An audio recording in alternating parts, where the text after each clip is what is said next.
Nagpunta ka ng Amerika, pabalik-balik ka dito sa Pilipinas dahil sa trabaho.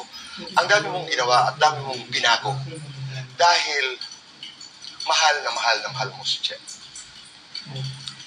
Yes, Ama. Actually nga, parang hindi naman niya sinabing i-sacrifice ko yung career ko, pero kaya talaga ako parating nasa Amerika para samahan siya.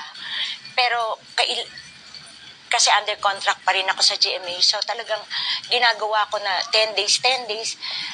Ang hirap talaga. Actually, kaya nga nagkaroon ako ng twitching ng ano ko dahil siguro sa sobrang jet lag, dahil balik. Para kasi makasama ko siya and para masabi ko rin na kahit papano, kahit malayo ako, ginagawa ko pa rin yung ano ko as a wife. Nanonood si Gerald sa pag-uusap natin. Kasi hindi naman kayo nakapag-usap nung ikay bumalik ng Amerika pagkatapos nung text message na yun nung October 14. Anong gusto mong sabihin sa kanya?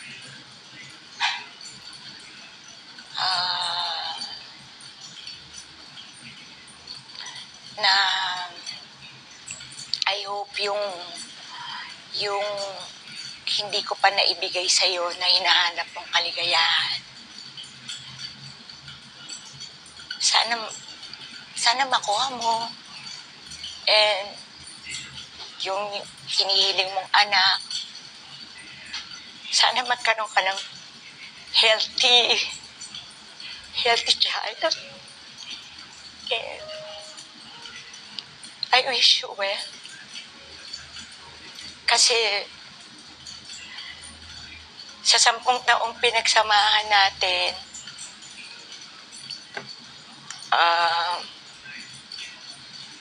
in fairness naman to you,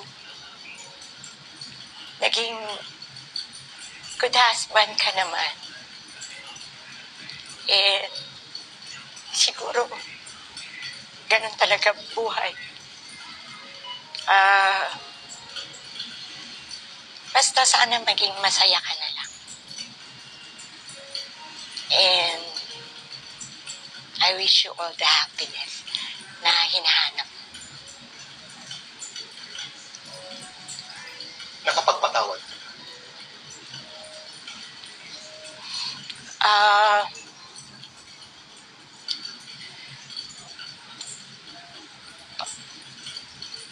Mandili kasing sabihin yung pagpapatawad eh. Pero,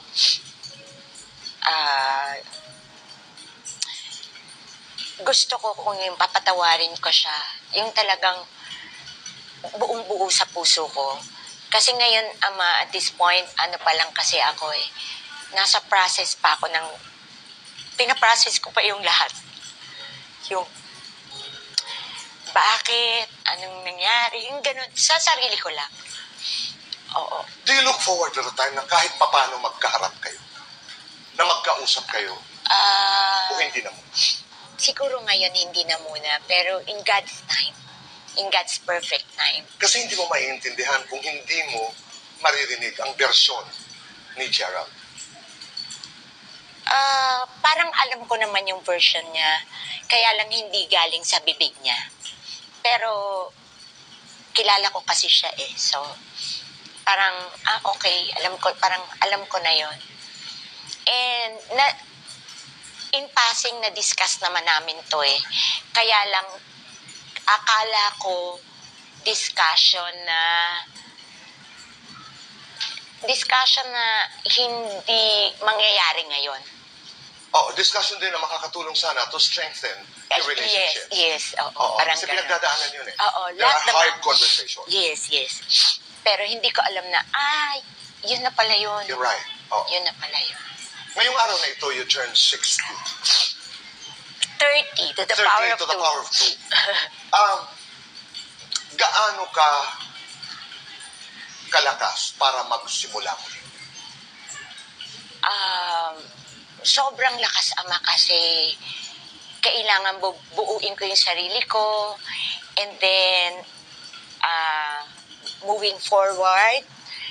Tapos yung mga hindi ko nagawa nun, gagawin ko ngayon. Like, pupunta ako sa Di ba yung picture na yun?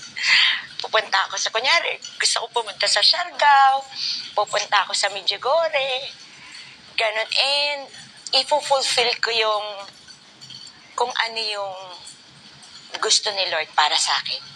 Tingin ko meron kasi siyang, sabi nga ni Father Alan, baka meron siyang ipapagawa sa'yo na kailangan, single ka, baka ganon.